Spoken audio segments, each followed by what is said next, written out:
Ketika manusia mengatakan mampu, sebenarnya ada sekian hal yang manusia itu tidak ikut melakukannya, tidak ikut menciptakannya. Misalnya kue nyupir, supiranem enak, punya pengalaman. Tidak kecelakaan karena apa? Nyupir kue enak, mobilku normal. Mobilmu normal lah, tewabrak mobil yang mabuk. Gak. Nah di sini ini manusia dituntut, diingatkan terus. Kamu itu butuh Allah, rahmat Allah itu yang melindungi kamu, bukan keahlian kamu, bukan kecakapan. Karena tanpa itu semua tidak bisa. Semuanya Allah. Ya, tapi manusia tadi gara-gara misalnya tadi mobilnya normal, dia punya keahlian nyupir, terus mengklaim kalau keselamatan dia itu karena hati-hatinya dia, karena mobilnya normal.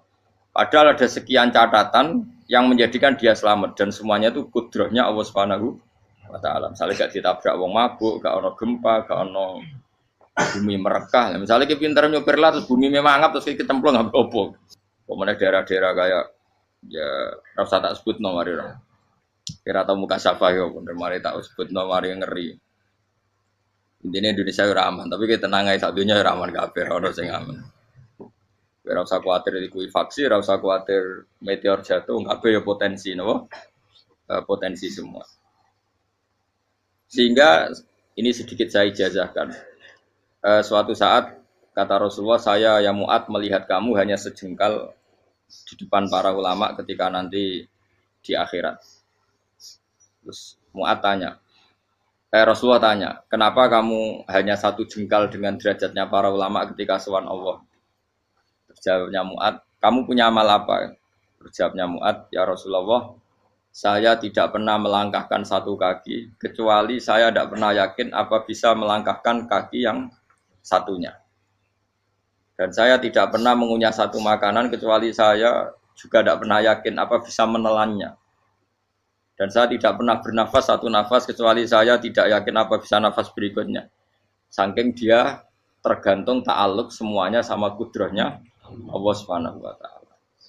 Kalau kita ini kan sok. Kalau makanan sudah di depannya kayak pasti bisa makan. Kalau dia sudah sehat jalan seakan-akan pasti bisa meneruskan. Padahal 0, sekian detik kowe mlaku dihantam mobil ya selesai. Misalnya stroke ya selesai tidak bisa jalan. Sehingga para wali-walinya Allah itu orang yang filah gotin min lahadotagi, setiap kedipan dia, setiap perilaku dia itu hanya ta'aluk ambil Allah Subhanahu wa taala. Itu yang disebut ya ayyuhan nasu antumul fuqara'u ila. Nah, kemudian resiko makom ini, ya semua makom tak ada resikonya. Resiko makom ini itu biasanya dia lupa doa. Kenapa lupa doa? Karena doa itu terdefinisikan. Tak wari ilmu hakikat terus rungokno wis ra paham lah tak ulang no. Ya resiko ilmu saya ingatkannya. Ilmu itu kan ada dua. Ada ilmu yang karena didefinisikan. Dan itu akhirnya menjadi masalah. Sebenarnya ilmu itu tidak perlu definisi. Kedua ilmu yang kita rasakan. Misalnya gini, kalau sama saya tanya, kamu pernah nggak minta jadi punya uang banyak? Nggak tanya, pernah nggak minta? Terus artinya minta itu apa? Terus kita mendefinisikan, menengadahkan tangan, bilang ya Allah, saya minta uang banyak, saya minta ingin beli mobil. Itu namanya apa? Tidak jauh saja. Doa kan? Itu kesalahan kita. Kesalahan kita mendefinisikan doa itu, misalnya menengadahkan tangan dan memohon dan menyebutkan permohonannya itu terus disebut doa. Tapi kalau menurut Allah, sistem tubuh kamu yang menghendaki punya mobil, sistem tubuh kamu yang ingin punya uang banyak, reaksi tubuh kamu yang terhinakan karena ditagih orang atau butuh uang. Ini menurut Allah ya sudah kamu itu peminta-minta. Saya ulang lagi ya. Sehingga menurut Allah kamu minta tidak minta ya tetap berstatus peminta, pengemis. Nah, orang-orang yang sudah wusul, meskipun itu kondisional ya, tidak selalu. Itu ya dia pikirannya menengadahkan tangan apa enggak ya sama saja tubuhnya merasa minta. Sehingga dia tidak perlu mengekspresikan minta. Nah, terus orang yang fikih bilang seperti itu sombong. Wong kok gak tahu dungo. Sebetulnya keliru vonis orang fikih. Bagaimana mungkin dikatakan sombong? Dia reaksi tubuhnya, elemen tubuhnya sebetulnya meminta. Dia tidak berkategori meminta karena ilmu kadung didefinisikan kalau minta itu yang seperti ini. Itu kan lama. Nanti kalau suatu saat Indonesia yang kuasa itu terlalu NU atau terlalu yang tidak NU, lama-lama ada definisi. Misalnya yang dikatakan tahlilan itu apa? Ya bid'ah, Nabi tidak pernah tahlilan. Sahabat gak pernah nahlilin Nabi, malah nggak ngaji Nabi jadi tahlil. Mana nih tahlilan jalukno sepuro mayit, ngaji Nabi jalukno sepuro. Sehingga dengan tradisi itu tahlil itu masuk definisi bid'ah karena nggak pernah dilakukan sahabat dan para tabi'in. Ya salahnya kamu definisikan. Tapi kalau udah kamu definisikan, diarani tahlil, ya mau la ilaha illallah. Terus mungkinkah satu bacaan la ilaha illallah dilarang? Wong ra oleh maca kalimat tauhid. Jadi misalnya tahlil itu nafadno kalimat tauhid. Mau ketok ora ngara iso dilarang tapi nak tahlil itu mitung dinane mayit koyok budo, soalnya kriminal. Enak, ya sudah seperti itu. Makanya banyak orang salah itu karena ilmu kadung didefinisikan. Nah, definisi itu sebenarnya tidak mengikat dalam banyak hal. Ini penting saya utarakan. Ya karena seperti itu. Makanya itu masalah-masalah besar antara kita dan firqah-firqah yang lain, masalah ahli sunnah, terus masalah yang lain-lain. Memang ya sudah seperti itu. Ya saya ulang lagi ya. Ketika Nabi Ibrahim mau dibakar Namrud, itu masyhur cerita itu. Dan kemudian jadi Nabi namanya Habib Syahid. Habib Syahid itu sebetulnya hanya ngutip Habib Abdul Haddad. Jadi syair itu sebenarnya ada di Diwanul Haddad. Apa? Diwanul Haddad. Diwanul Haddad itu syair-syair Abdul Haddad ketika beliau usul, beliau mukasyafah. Terus bagian dinyanyikan Habib Syahid terus jadi populer. Saya ulang lagi ya. Tubuh kita, misalnya kamu lapar, perut kamu kan mereaksi minta makan. Andaikan kamu itu Tuhan, kan kamu tahu bahwa perut kamu itu minta makan. Tanpa kita bilang, ya Allah saya minta makan, Allah tahu kalau reaksi tubuh kamu minta makan. Sehingga orang yang tidak minta pun asal makomnya makom yang ikror, mengakui kalau dia butuh, ya namanya sudah minta. Tapi fikih kadang mendefinisikan sing darane minta itu misalnya madhep kiblat terus menengadakan tangan dan sebagainya. Ya sudah kita sebagai orang pengikut ya yang ikuti fikih, yang ikuti tasawuf sebetulnya itu definisi yang sepihak. Sehingga ketika Nabi Ibrahim mau dibakar Namrud, masyhur itu cerita itu. Beberapa hari mungkin bulan-bulan orang disuruh Namrud cari kayu sebanyak-banyaknya. Ketika kayu sudah terkumpul mungkin satu lapangan, Ibrahim mau dibakar. Pegawai ini Namrud tuh bingung caranya mencalok Ibrahim. Mereka saking gede nih, napa? Api. Nak dicalok ke ado, itu ratok tengah. Nak diparekno, itu kepanasan. Masyhur. Terus setan zaman itu orang akeh, jadi setan tenan. Saya kan duplikatnya sakeh, jadi setan ratau muncul. Wong duplikatnya wis napa? Akeh. Singkat cerita setan itu muncul pura-pura jadi manusia terus ditemukan manjane. Manjane kayak semacam ketepil besar yang jadi mana ya dari kiai-kiai ketepil haram mergo penemune setan. Jadi ini tuh. Tapi nak manjane penemune setan itu betul walhasil terus dibikinkan satu manjane semacam ketepil besar terus Ibrahim dilemparkan ke api. Lewat apa? Ketepil tadi idenya siapa? Setan. Nah ketika di tengah api itu unik. Kata malaikat Jibril datang terus tanya sama Ibrahim, ya Ibrahim apa kamu butuh saya? Butuh. Alakah haja apa kamu punya kebutuhan? Jawab Ibrahim lah, saya tidak punya kebutuhan. Amma ilaika fala, kalau ke kamu ndak. Karena kamu makhluk, apapun keren kamu Jibril tetap kamu makhluk. Amma ilaika fala. Ndak maksudnya butuh ke Allah nanti saya nyampaikan. Mana dinya Nabi Ibrahim kalau Allah tidak usah kamu sampaikan ya sudah tahu. Gua ambek Jibril. Oh, anak gue ditekak kan. Ya saya ulang lagi. Apa kamu punya kebutuhan? Alaka hajalah ama ilaika fala kalau ke kamu ndak. Ndak maksudnya butuh ke Allah nanti saya sampaikan. Karena Jibril yang mentang-mentang dekat sama Allah dan tukang memberi informasi.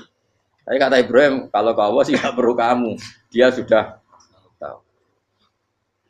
Nah itu terjadi namanya Habib Abdul Haddad masyhur itu apa? Hasbi min su'ali ilmuhu bihali. Jadi cukup ilmunya Allah itu menjadikan saya tidak perlu minta. Hasbi min soali ilmuhu bihali.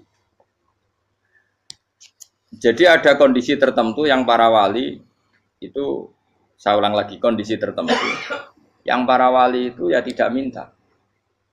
Tapi kalau itu ditiru jenengan semua ini jadi keangkuhan.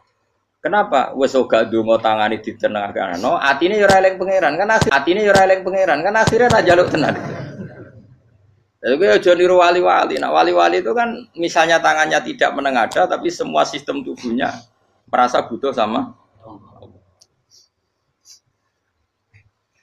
Saya itu pernah ya, tapi itu kondisional dan saya juga ngulang tidak mesti bisa.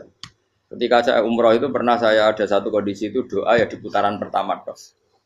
Di putaran pertama saya berdoa ya agak banyak di multazam. Putaran kedua mau berdoa sudah tidak berani lagi. Sampai ke-7. Hari kedua ya tidak berani, hari ketiga tidak berani. Nah seperti itu tidak bisa dibuat-buat, meskipun saya juga agak ingin. Tapi ya pas itu ya nggak bisa.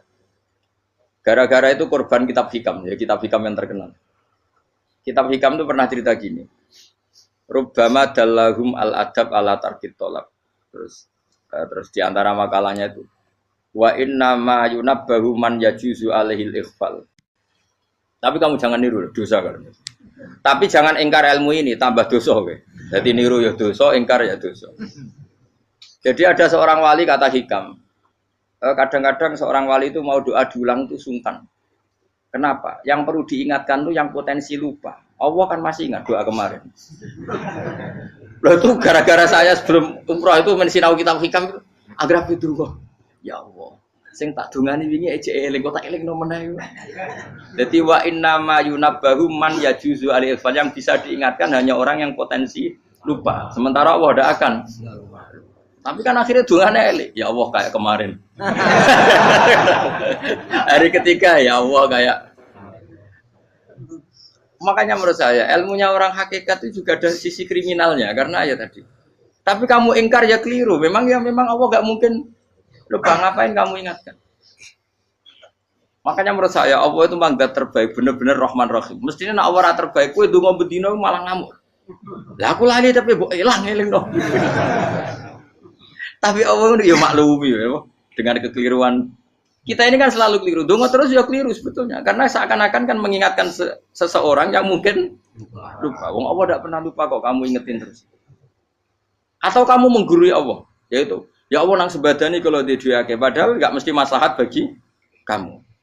Duake ora mesti maslahat bagi kamu. Maka ada sekian contoh yang wali itu dibully pangeran. Saya sering cerita, banyak cerita wali itu dibully pangeran. Digarap ya pangeran. Ini gara-gara salah itu. Saya pernah cerita dan itu ada di hikam betul di kitab itu. Itu ada. Ada wali itu tukang hamal. Hamal itu manol di pasar, itu tukang angkut. Jadi kalau ada orang bawa barang berat diangkut dia, terus misalnya kalau dulu mungkin ya ke kereta atau ke singkat cerita terus diupai. Setelah dapat apa dia pasti pulang karena dia hanya butuh makan satu piring, karena dia tirakat makan satu piring untuk ibadah 24 jam. Singkat cerita dia ngeluh, ya Allah, kamu tahu, engkau tahu saya ini pecinta engkau, saya ini hanya butuh makan satu piring untuk kuat sholat. Tapi kenapa harus jadi juru manol? Berilah saya rezeki yang tanpa kerja. Nah, selang sekian hari dia dituduh maling, terus di penjara, terus dapat rezeki tanpa kerja. Dia ya Allah kenapa jadinya gini? Kan kamu minta rezeki tanpa kerja. Ya itu penjara itu rezeki tanpa kerja kan. Jadi Allah memperlakukan para walinya itu memang unik. Ya kadang dibully. Sehingga dalam cerita-cerita kenabian, kata Qadiyat itu, nggak ada orang yang sering dibully Allah kayak nabinya.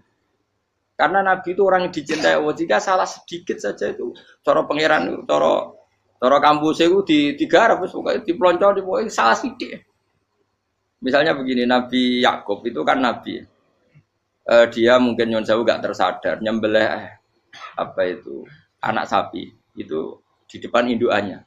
Ya beliau mungkin spontan saja, Pak. Kalau kamu yang melakukan pasti tidak ada hukumannya karena Allah tidak pati peduli sama kamu, sudah lah. Artinya nggak peduli, salah pantas saya nggak jelas ya gitu. Tapi ini Nabi. Ketika itu terus indukannya sapi tadi, ya Allah, Yakub itu kekasihmu. Saya tidak berani sama dia karena dia kekasih. Tapi saya tetap menuntut keadilan. dia harus merasakan susahnya dipisah dengan anak. Meskipun dia tidak nuntut rasanya roh anak di sebelah, itu tidak se ekstrim itu. Sapinya itu hanya nuntut, ya Allah, dia harus merasakan sakitnya terpisah dengan anak. Akhirnya Allah menciptakan Yakub ngalami terpisah dengan Nabi siapa? Yusuf. Itu kalau kata Qadiyat, itu kalau yang melakukan tidak Nabi, pasti nggak dibully Allah, dibiarin. Karena Nabi ini yang melakukan. Nah. Terus ini Nabi Yusuf lagi, mana rasa daftar wali berat. Nabi Yusuf itu di penjara itu karena terdolimi apa karena memang dia salah? Terdolimi. Dan Nabi Yusuf itu Nabi. Nabi Yusuf itu Nabi betul memang benar-benar. Meskipun ganteng dia Nabi. Syaratnya Nabi ganteng, kira-kira mlebu. Nabi itu harus ganteng, nggak boleh. Nabi elek ora oleh. Karena Allah izin di kekasih kok kriting elek. Allah itu di selera. Kabeh Nabi mesti yang paling ganteng di kaumnya, yang paling nasab. Enggak boleh Nabi kok pesek, kriting, enggak boleh. Tapi kalau sudah jadi orang soleh oleh kan. Tapi kalau Nabi enggak boleh. Nabi Yusuf bukan, masyhur kan cerita Nabi Yusuf dengan siapa? Zulaikha. Dan belum ada orang dalam keadaan darurat masih cerdas kayak perempuan. Jadi singkat cerita, ketika Yusuf diajak Zulaikha selingkuh enggak mau kan keluar dari kamar. Dalalah kebetulan wa alfaya sayyidah rajal. Itu si Zulaikha tadi spontan langsung bilang, wahai suamiku, apa hukuman orang yang ingin menodai keluargamu? Itu wong wedok. Padahal dia agak terencana, dia pun nggak bayangkan kepergok suaminya. Itu dalam keadaan kepergok itu masih cerdas. Suamiku, apa hukuman orang yang mau menyelingkuhi keluarga Anda? Singkat cerita suaminya murka, terus Yusuf di penjara, terdolimi. Ketika di penjara, kemudian Yusuf punya keahlian mentakwil apa? Mimpi. Kan tadi suaminya Zulaikha itu tidak sampai raja ya, kira-kira PM atau menteri. Raja itu punya mimpi yang bisa nakwil itu hanya Yusuf. Singkat cerita terus utusan raja datang ke Yusuf dan takwilan Yusuf terbukti benar. Tapi Yusuf ini seorang nabi, saya ulang lagi Yusuf seorang nabi dia tapi ya manusia. Bilang gini ke utusannya, coba bilangkan ke raja kamu di penjara ini ada orang yang di penjara secara terzalimi yaitu saya. Tolong laporkan ke majikan. Itu Allah tersinggungnya itu bukan main. Nabi kok lapor makhluk. Itu tersinggung. Nah, kowe kan gak piye. Kowe ngajono proposal ya ora piye. Wis pokoke Allah kowe wis ra piye. Wong sampean swargane ya ora langsung wae ngono pokoke kira-kira kan sudah enggak perlu ditegur. Makanya fa'an sahu syaitanu dzikra rabbi fala bisa fisijni bid'asi. Maka Allah mentakdirkan utusan raja tadi itu lupa melaporkan peristiwa Yusuf ke raja tadi. Sehingga raja gak pernah dengar kalau ada orang di penjara karena Allah tersinggung. Wong kowe ku nabi kok lapore ambek penguasa. Ngono tok iku wis Allah tersinggung. Karena dia nabi, gak boleh nabi lapor makhluk. Jadi Allah itu dengan nabi itu sangat-sangat sensitif. Sangat-sangat sensitif. Ya begitu. Terus cerita yang terkenal, meskipun ini nggak ada di Quran, Nabi Musa. Nabi Musa itu pernah sakit gigi. Karena dia mentang-mentang kalimullah, orang yang sering komunikasi dengan Allah, minta ya Allah, tolong tunjukkan obat gigi saya itu apa. Singkat ini sama Allah dikasih tahu. Kamu ngunyah suket ini, gitu. Rumput ini kamu kunyah nanti pasti sembuh. Karena resepnya dari Allah ya pasti mujarab, kan nggak kok dokter. Singkat cerita dikunyah terus sembuh. Suatu saat dia sakit gigi lagi, nggak konsultasi lagi karena masih punya resep kopian apa? Resep. Dia datang nyari suket yang sama dikunyah tambah sakit. Tanya sama Allah, ya Allah ini kan resepnya yang sama, kenapa tambah sakit? Kata Allah, kamu itu kekasihku. Ora nak sing ngobati ku aku ra suket sembrono.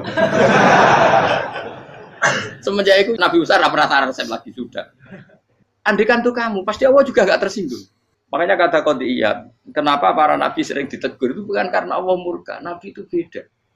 Jadi kesalahan kecil atau apa-apa yang menurut kita ada salah itu untuk nabi salah. Makanya di ahli sunnah ada kaidah apa? Mimba bihasanatil abror sayyi'atul muqarrabin. Pernah dengar kaidah apa? Mimba bihasanatil abror sayyi'atul muqarrabin. Sesuatu kalau dilakukan umumnya orang itu hasanah atau kebaikan, tapi kalau dilakukan para nabi itu salah.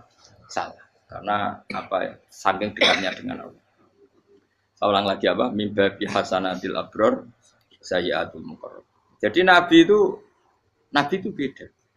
Nah, para nabi itu orang-orang yang ngalami fikir yang doa resmi kayak siapa tadi? Definisi fikir ya sering. Kayak definisi orang tasawuf yang sering.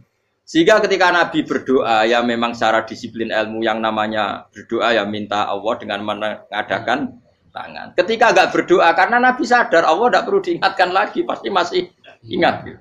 Jadi dua-duanya benar terus. Makanya Nabi itu lam yazal fitaroki, Nabi itu selalu naik derajatnya. Karena pas minta ya benar, pas tidak minta ya. Tapi kamu jangan niru dosa kan. Tapi jangan ingkar ilmu ini, tambah dosa. Okay? Jadi niru ya dosa, ingkar ya dosa. Assalamualaikum warahmatullahi wabarakatuh.